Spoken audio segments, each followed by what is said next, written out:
Hola profesor, buen día. Mi nombre es Karen Lisbeth Zamora Santillán, estudiante de la licenciatura en entrenamiento deportivo, y en esta ocasión vamos a hablar un poquito de las capacidades físico-condicionales, que es un tema incluido en la materia acondicionamiento físico personalizado. Las capacidades físicas condicionales son los factores que determinan la condición física del individuo, que orientan hacia la realización de una determinada actividad física y posibilitan el desarrollo de su potencial físico mediante el entrenamiento. Las capacidades dependen de los procesos energéticos musculares y fisiológicos del organismo, permitiendo al deportista ejecutar movimientos con eficacia y responder a las demandas físicas de cada deporte. El rendimiento deportivo está determinado en una gran proporción por el desarrollo de las posibilidades físicas del deportista, que son las capacidades condicionales. Se dice que son condicionadas por los factores energéticos. En este caso vamos a hablar de 4, que son las principales: la velocidad, la resistencia, la fuerza y la flexoelasticidad. Vamos a hablar de la principal o primera capacidad física, para muchos sí es la principal, la fuerza. Según Weineck, la fuerza es la capacidad de superar resistencias o de oponerse a ellas mediante la actividad muscular. En esta capacidad vamos a hablar de la capacidad neuromuscular y del tipo de fibras musculares con las que cuente cada individuo. Por ejemplo, 4 factores que influyen en la fuerza que tenga un individuo es el cerebro, o esa capacidad neuromuscular de mandar la información a través del sistema nervioso, que el sistema nervioso genere ese tipo de información para que las fibras musculares se contraigan y hagan el ejercicio o la realización de la actividad. Y como cuarto componente sería la capacidad que tenga la persona o el atleta de querer hacer las cosas. Porque a lo mejor puede tener la fuerza necesaria para realizar un ejercicio, pero si ese día no viene con ganas y no quiere hacerlo, simplemente no lo va a hacer. Aunque tenga la energía, aunque tenga ese tipo de fibras, simplemente no lo va a querer hacer. En esta capacidad vamos a ver que se va a medir a través de test como la 1RM o el encoder lineal. El encoder lineal es el que vemos aquí en la imagen, en el que se pone un aparato que nos va a marcar la velocidad en la que se levante la fuerza, en este caso la sentadilla en la que están realizando. Vamos a ver qué tan rápido realiza la sentadilla. Como se menciona aquí, la 1RM, la repetición máxima, es la cantidad de kilogramos que un sujeto puede desplazar en una y solo una vez en un ejercicio. Y esta capacidad se va a medir mediante los kilogramos cargados o movidos. Hay diversas clasificaciones de la fuerza. Vamos a hablar un poquito de las que yo consideré más relevantes o más funcionales. Hablamos de la fuerza máxima, que es la cantidad máxima de fuerza que un sujeto puede aplicar ante una determinada carga y en una determinada acción deportiva. También se habla de la fuerza explosiva, que es la cantidad de fuerza alcanzada más alta en el menor tiempo posible, máximo pendiente en el incremento de la producción de la fuerza. La fuerza resistencia es aquella capacidad que tiene el cuerpo para mantener una fuerza o realizar un esfuerzo muscular repetido durante un tiempo prolongado sin rendirse ante el cansancio. La fuerza reactiva es la capacidad del cuerpo para absorber energía al frenar un movimiento y liberarla de inmediato para aplicar una fuerza en dirección opuesta, como puede ser un cambio de dirección.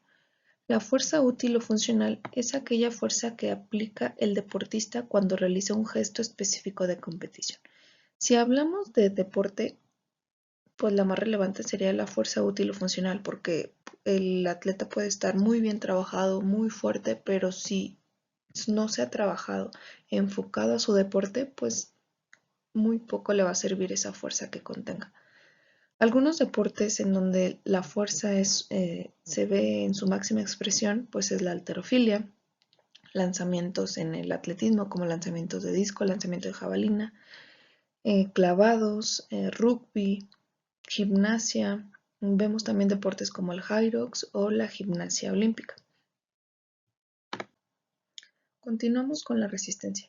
Es la capacidad de resistir la fatiga durante esfuerzos prolongados y recuperarse rápidamente de ellos. Grosser y Cole mencionan que es la capacidad física y psíquica de soportar el cansancio frente a esfuerzos relativamente largos, y o la capacidad de recuperarse rápidamente después de los esfuerzos. En este caso, vamos a hablar que la resistencia es la capacidad de sostener cargas de trabajo y retrasar la aparición de fatiga el mayor tiempo posible. De igual manera va a depender del deporte y de cada actividad que se esté realizando. Algunos test que vamos a utilizar para evaluar la resistencia son el test de Cooper, el test de Kuznavet o el de Rockport. Estos test van a medir la capacidad cardiovascular y la fatiga muscular. A través del VO2 es donde el VO2 max es mediante el cual se evalúa esa resistencia. El VO2 max es el volumen máximo de oxígeno que puede procesar el organismo durante un ejercicio. Y la clasificación, existen muchísimas clasificaciones, pero algunas de las que en lo particular tengo más cercanía con ellas o con las que se ha trabajado más, es la clasificación según el sistema energético utilizado, que es la resistencia aeróbica y resistencia anaeróbica. Por su parte, la resistencia aeróbica es la aportación energética en presencia de suficiente oxígeno.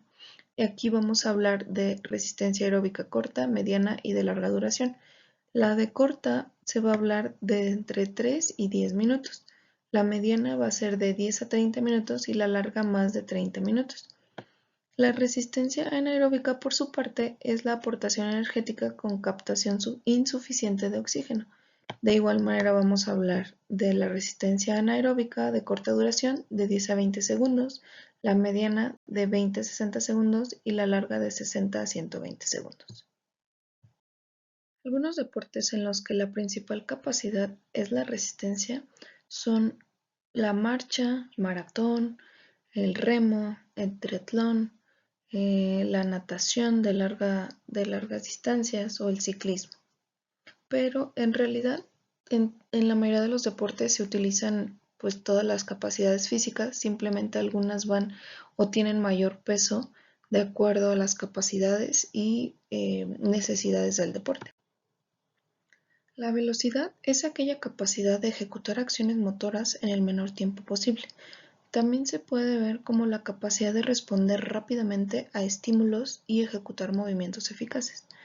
Hay factores que influyen para que una persona sea veloz o no, como son los procesos nerviosos, la fuerza que tenga el sujeto, la elasticidad de sus músculos, el dominio de la técnica, la intensidad de los esfuerzos, la capacidad de generar ATP, la composición corporal, pues algunos pueden tener tanto los brazos como las piernas más largos, y la genética. Aquí influye en que se nazca con más fibras rápidas o fibras lentas. Por su parte, hay test que nos van a ayudar a medir la velocidad, como es el test de los 30 metros, el test Illinois o el T-test. Algunos de estos tests se pueden aplicar de acuerdo al deporte. Por su parte, vamos a ver que hay varias clasificaciones y igualmente hablamos de las más relevantes o de las más importantes de acuerdo a mi experiencia, como lo son la velocidad de reacción, que es aquella capacidad del deportista para mover su cuerpo ante un estímulo dado. Tal es el caso como en el disparo de salida en el atletismo. La velocidad de acción es aquella velocidad del movimiento simple. Velocidad máxima se define como la capacidad física de un atleta para alcanzar el límite más alto de rapidez en un desplazamiento o movimiento. La resistencia a la velocidad va a ser aquella capacidad física de mantener la velocidad máxima o cercana a la máxima el mayor tiempo posible. Esto con el fin de retrasar la fatiga y la pérdida de velocidad durante esfuerzos intensos. Y algunos de los deportes donde la velocidad está en su máximo esplendor, pues es en el atletismo, las pruebas de 100, de 200 metros. Las de 400 también incluye la velocidad, aunque ya van los sistemas energéticos diferidos. En el patinaje, son uno de los deportes donde se observa esa velocidad en todo su esplendor. Por último y no menos importante, la flexoelasticidad es la capacidad física del cuerpo que junta la flexibilidad, la cual es el rango de movimiento de las articulaciones, y la elasticidad, que es la capacidad de los músculos y tendones para estirarse y volver a su forma original. Álvarez del Villar la define como la cualidad que en base a la movilidad articular y elasticidad muscular permite el máximo recorrido de las articulaciones en diversas posiciones, permitiendo al sujeto realizar acciones de gran agilidad y destreza. La flexoelasticidad va a favorecer la eficiencia técnica y va a disminuir el riesgo de lesiones. En la mayoría de los deportes se utiliza la elasticidad del cuerpo para generar mejores posiciones, pero hay deportes importantes o deportes principales donde la elasticidad ocupa un gran porcentaje de necesidad en su rendimiento, tales como la gimnasia artística, la gimnasia olímpica, las artes marciales para extender o flexionar la pierna, los brazos para conectar bien con el rival, el yoga, los pilates o la natación son algunos de los ejemplos de los deportes en donde la elasticidad o la flexoelasticidad tiene un peso relevante. Vamos a hablar de los test donde se puede medir la elasticidad, como son el sit and reach, que es este que vemos aquí, la persona que está estirando los pies, y las manos, en donde se mide los centímetros que sus manos alcanzan, sobrepasan los pies.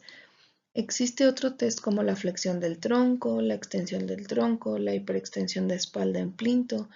Hay infinidad de test para medir la elasticidad en los sujetos y va a depender de los deportes y de la capacidad de la que quiera medir el entrenador, de las partes del cuerpo que quiera medir y verificar qué tan elásticos son sus deportistas.